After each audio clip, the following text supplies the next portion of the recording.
আমার সংসদ ভবনের ভেতরে কোরআনের আইন দিয়ে সংসদ ভবন কায়েম হোক, আমরা চাই কি চাই না?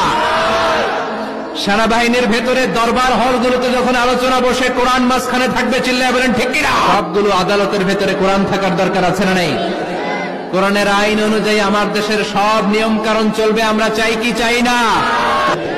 আমরা জীবন বাজি রাখতে রাজি আছি, আমরা দেহের তাজা রক্ত বিলিয়ে দিতে রাজি আছি। বলেন পৃথিবীতে একজন মানুষই শুধু জানতেন যে তিনি পৃথিবীতে কতদিন বাঁচবেন, সেটা হচ্ছে সাইয়েদনা আদম আলাইহিস সালাম। ওনাকে বলে দেয়া হয়েছিল উমরুকা আলফু সানা, তুমি পৃথিবীতে বাঁচবে 1000 বছর। সাইয়েদনা আদম বললেন, আল্লাহ ওই যে একটা রূহ দেখা যায়, এটার নাম কি? আল্লাহ বললেন, হাদা ইবনুকা দাউদ, এটা তোমার ছেলে দাউদ, সে দুনিয়াতে নবী হয়ে আসবে, তার ছেলে সুলাইমানও নবী হয়ে আসবে। সাইয়েদনা আদম বললেন, মাবুদ আমার ছেলে দাউদের কত বছর হায়াত আপনি দিয়েছেন? আল্লাহ বললেন, 40 সানা, মাত্র 40 বছর, 4 ইয়ার্স, 40 বছর তোমার ছেলেটা বাঁচবে। ও আল্লাহ, আমি বাঁচবো কয় বছর? তুমি বাঁচবা 1000 বছর। সুবহানাল্লাহ। সাইয়েদনা আদম বললেন, মাবুদ এত ফুটফুটে সুন্দর আমার ছেলে দাউদ মাত্র 40 বছর দিলে, সেকেন্ড পরেও আসবে না। 940 বছর বয়সে মালাকুল মাউত এসে হাজির, এসে বলল, জিতু আন আকবাদা রূহাক, রূহ কবজ করতে আসছি। আদম আলাইহিস সালাম বললেন, রূহ কবজ করতে আসছো মানে? আমি বাঁচবো তো 1000 বছর। কয় বছর? মালাকুল মাউত বললেন, না না, ওই যে আগের কথা স্মরণ করেন, আপনি 60 বছর দিয়া দিছিলেন। কয় না, আমি দেই নাই, আমি আরো বাঁচুম। কয় দেই নাই। আল্লাহ কয়, থাক, কথা কইস না, আয়া পর। সুবহানাল্লাহ পড়েন। নাসিয়া আদম ফানাসিয়া বানু, ভুলে গেছেন উনি, আমরা ভুলে যাই। 940 বছর বয়সে মালাকুল মাউত এসে আদম আলাইহিস সালামের রূহ নিতে পারে নাই। উনি 1000 বছর যখন হয়েছে তখন এসে সাইয়েদনা আদম আলাইহিস সালামের রূহ কবজ করেছে।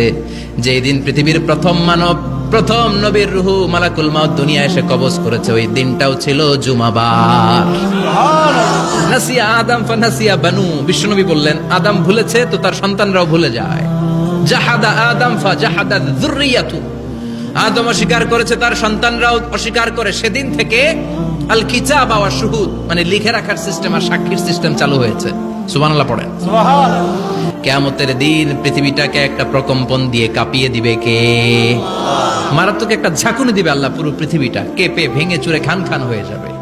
এই ঝাঁকুনি আর আর্থকোয়েক, ভূমিকম্প এর ঘটনাটা যেদিন ঘটবে, ওই দিনটাও হচ্ছে জুমার দিন।